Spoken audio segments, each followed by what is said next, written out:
नमस्कार, माझ्या यूट्यूब चॅनलमध्ये तुमचं सर्वांचं स्वागत आहे। चॅनलला नवीन असेल तर सबस्क्राईब करा, जेणेकरून तुम्हाला नवीन नोटिफिकेशन मिळेल। चला तर आज आपण पाहूया नवोदय विद्यालय समिती। तर या डिपार्टमेंटमध्ये नॉन टीचिंग पोस्टचे काही वॅकन्सी निघालेले आहेत। पहा यामध्ये पहा फिमेल स्टाफ नर्स ग्रुप बी साठी पहा ओपनसाठी 85 जागा एवढे आहेत।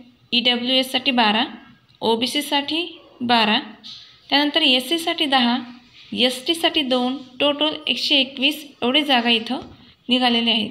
तर फिमेल स्टाफ नर्स चांगली संधी आहे, तुम्ही इथे अप्लाय करू शकता। त्यानंतर पहा असिस्टंट सेक्शन ऑफिसर ग्रुप बी, यामध्ये ओपनसाठी 4 जागा आहेत, OBC साठी 1, SC साठी 0 जागा आहे। तुम्ही इथे वॅकन्सी पाहूनच तुम्ही इथे अप्लाय नक्की करा, कारण सहज असं भरायचं नाही। त्यासाठी तुम्हाला अगोदर इथे तुम्ही तुमच्या कास्टनुसार जागा पाहूनच तुम्ही इथे अप्लाय साठी प्रयत्न करा। त्यानंतर पोस्ट आहे ऑडिट असिस्टंट ग्रुप बी, यासाठी पहा UR चे 8 जागा आहेत, EWS 1, OBC साठी 1, SC चे 2, ST चे 0 जागा, टोटल असे एकूण 12 जागा आहेत। त्यानंतर पहा ज्युनियर ट्रान्सलेशन ऑफिसर म्हणून आहे, त्यासाठी ग्रुप बी पोस्ट कोड UR चे 2 जागा आहेत, EWS चे 0, OBC चे 1, SC चे 1, ST चे 0 आणि टोटल 4 जागा आहेत। त्यानंतर पहा लीगल असिस्टंट ग्रुप बी पोस्ट आहे, चांगली संधी आहे। पहा ग्रुप बी ची वॅकन्सी आहे, यासाठी UR चे 1 जागा आहे। त्यानंतर स्टेनोग्राफर आहे ग्रुप सी, त्यासाठी UR चे तुमचे 14 जागा आहे, OBC चे 2, SC चे 4, ST चे 1, अशी टोटल एकूण 23 जागा आहे। कॉम्प्युटर ऑपरेटर यासाठी पहा UR चे 2 जागा आहेत आणि टोटल 2 वॅकन्सी आहे। कॅटरिंग सुपरवायझर यासाठी ग्रुप सी पोस्ट आहे ही, आणि ओपनसाठी 44 जागा आहे। EWS साठी 7 आहे, OBC 13, SC चे 10, ST चे 4, असे एकूण टोटल 78 म्हणजेच 78 एवढी जागा आहे।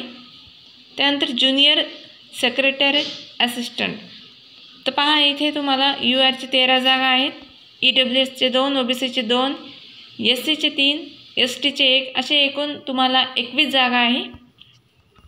त्यानंतर पहा ज्युनियर सेक्रेटरी असिस्टंट, तर यासाठी तुम्हाला 145 एवढी जागा आहे तिथे, चांगली संधी आहे। OBC चे 86 जागा आहे आणि SC चे पहा 67 एवढी जागा आहे, ST चे 26 आहे, असे एकूण टोटल 360 एवढी जागा आहे।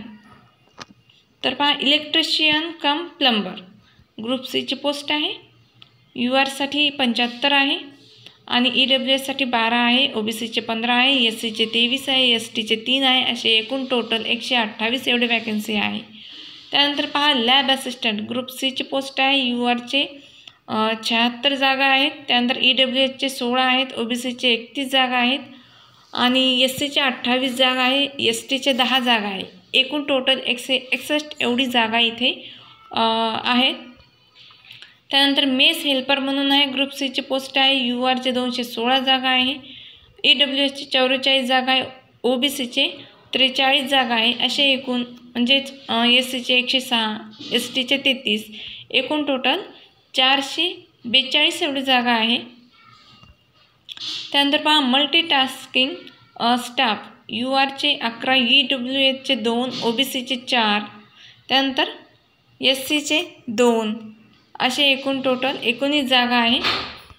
त्यानंतर पहा इथे तुम्हाला आपल्या पोस्टनुसार तुम्हाला इथं काही क्रायटेरियासुद्धा इथं दिलेला आहे। त्यामध्ये फिमेल स्टाफ नर्सचे पहा पेमेंट स्केल लेवल, पहा पेमेंट इथं चांगलं भेटणार आहे तुम्हाला, आणि अप टू 35 वर्ष म्हणजेच 35 इयर तुम्हाला इथं क्वालिफिकेशन सुद्धा दिलेलं आहे।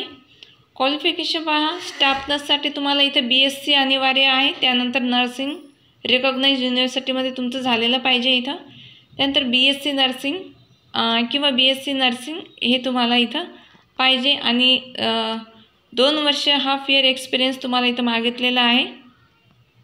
त्यानंतर पहा असिस्टंट सेक्शन ऑफिसर आहे इथं लेवल, इथं सुद्धा तुम्हाला इथं पेमेंट चांगलं भेटणार आहे, 35 ते 1-12पर्यंत भेटणार आहे. त्यानंतर बिटवीन म्हणजे तुमचं इथं तुम्हाला असिस्टंट सेक्शन ऑफिसरमध्ये 23 ते 33 वर्ष तुम्हाला इथं दिलेलं आहे. त्यानंतर essential qualification bachelor degree from recognize university, 3 वर्ष एक्सपिरियन्स तुम्हाला इथं मागितलेला आहे.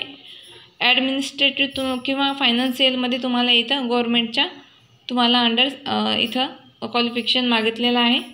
त्यानंतर ऑडिट असिस्टंट, इथं एज लिमिट पहा 18 ते 30 वर्ष इथं दिलेलं आहे.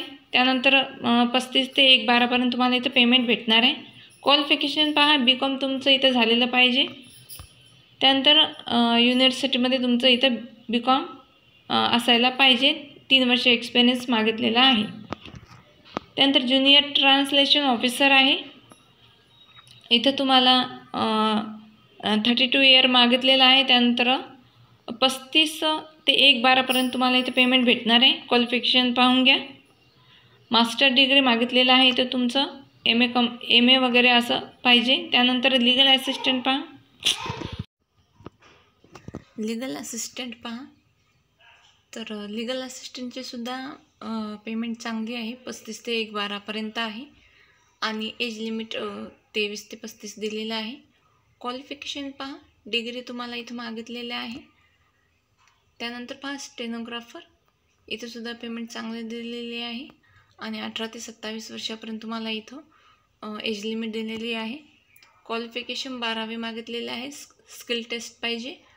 आणि पहा त्यानंतर कम्प्युटर ऑपरेटर आहे, 18 ते 30 इथं एज लिमिट आहे आणि BCA BSc BE BTech वगैरे तुम्हाला इथं पाहिजे. कॅटरिंगसाठी पहा 35 इयर इथं तुम्हाला मागितलेलं आहे, 35 वर्षापर्यंत तुम्हाला इथं चालतं आणि पेमेंट ही 25 ते 81पर्यंत आहे. त्यानंतर पहा तुम्हाला इथं डिग्री मागितलेलं आहे कॅटरिंग सुपरवायझरसाठी. ज्युनियर सेक्रेटरीएट असिस्टंट, इथे सुद्धा तुम्हाला इथं 18 ते 27 वय सांगितलेलं आहे आणि 19 ते 63 पर्यंत तुम्हाला इथं पेमेंट असणार आहे. यासाठी तुम्हाला इथं 12वी पाहिजे. त्यानंतर पहा इथं ज्युनियर सेक्रेटरीएट असिस्टंट पहा 18 ते 27 वर्ष आहे, 19 ते 63 इथं तुम्हाला इथं पेमेंट मागितलेलं पेमेंट देण्यात येणार आहे. आणि क्वालिफिकेशन पाहून घ्या, क्वालिफिकेशन तुम्हाला इथं 12वी मागितलेलं आहे आणि 6 मंथचा डिप्लोमा तुम्हाला इथं कॉम्प्युटरचं असायला पाहिजे. त्यानंतर पहा इलेक्ट्रिशियन कम प्लंबर, यासाठी 19,900 ते 63,200 तुम्हाला इथं पेमेंट असणार आहे आणि तुम्हाला इथं क्वालिफिकेशन ही मॅट्रिक म्हणजे 10वी पास आणि ITI तुम्हाला इथं झालेलं पाहिजे. ॲटलिस्ट 2 इयरचं तुम्हाला इथे एक्सपिरियन्स पाहिजे इलेक्ट्रिकलमध्ये किंवा वायरिंग प्लंबिंग यासाठी तुम्हाला इथं पाहिजे. त्यानंतर लॅब अटेंडंट पहा, लॅब अटेंडंटसाठी तुम्हाला इथं 18 ते 30 इथं वय असायला पाहिजे आणि इथं तुम्हाला 10th सर्टिफिकेट मागितलेलं आहे आणि त्याचबरोबर तुम्हाला इथं किंवा 12वी झालेलं असेल तरी चालतं. त्यानंतर मेस हेल्परसाठी पहा 18,000 ते 56,900 इतकं तुम्हाला इथं पेमेंट असणार आहे. एज लिमिट 18 ते 30 असणार आहे. त्याचबरोबर इथं तुम्हाला 10th झालेलं पाहिजे आणि 5 इयर एक्सपिरियन्स मागितलेला आहे. त्यानंतर मल्टीटास्किंग स्टाफसाठी पहा 10th पाहिजे, 18 ते 30 वय आहे चालणार आहे आणि त्याचबरोबर 18 ते 56 इथं तुम्हाला पेमेंट असणार आहे. तुम्हाला इथं वयाचे शिथिलसम देण्यात येईल म्हणजे एज रिलॅक्सेशन असणार आहे. Schedule caste schedule tribe 5 year असणार आहे. अदर बॅकवर्ड क्लास 3 वर्षाचा असणार आहे. मेस हेल्परसाठी सुद्धा तुम्हाला इथं एज रिलॅक्सेशन देण्यात येणार आहे. ते तुम्ही पाहून घ्या आणि पहा candidate with 3 year continuous service in central government. तुम्हाला इथं जर सेंट्रल गव्हर्मेंट वगैरे तुम्ही जर इथं असेल तर त्यासाठी तुम्हाला सर्व्हिस कुठली असेल तर तुम्हाला 5 वर्षाचं इथे तुम्हाला शिथिलसीम देण्यात येणार आहे. SC STसाठी 15 वर्षाचे असणार आहे. OBCसाठी 13 वर्ष असणार आहे आणि जनरलसाठी 10 इयर म्हणजे 10 वर्षाचं तुम्हाला इथं भेटणार आहे. पहा कट ऑफ वगैरे आहे इथे तुम्हाला तुमच्या पोस्टनुसार तुम्हाला इथं तुमची सिलेबस असणार आहे. पहा इथं तुमचं जे कॉम्पिटेटिव्ह एक्झाम होणार आहे रिक्वायरमेंटसाठी महाराष्ट्रामध्ये फक्त मुंबई पुणे पहा मुंबई पुणे आणि नागपूर रत्नागिरी नाशिक अमरावती हे जिल्हे तुम्हाला इथं महाराष्ट्रामध्ये असणार आहे. त्यानंतर पहा इथे तुम्हाला तुमच्या पोस्टनुसार तुम्हाला इथं सिलेबस देण्यात आलेला आहे. पहा हे तुम्ही पाऊच करून पाहू शकता. असिस्टंट सेक्टरसाठी वेगळे आहे.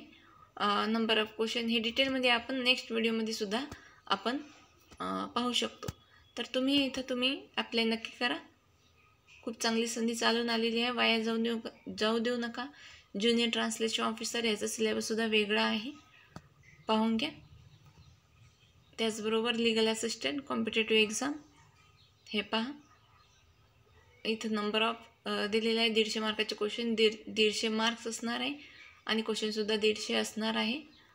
आणि 3 इयर म्हणजे 3 आवर तुम्हाला इथं ड्युरेशन असणार आहे कॉम्पिटेटिव्ह एक्झामसाठी.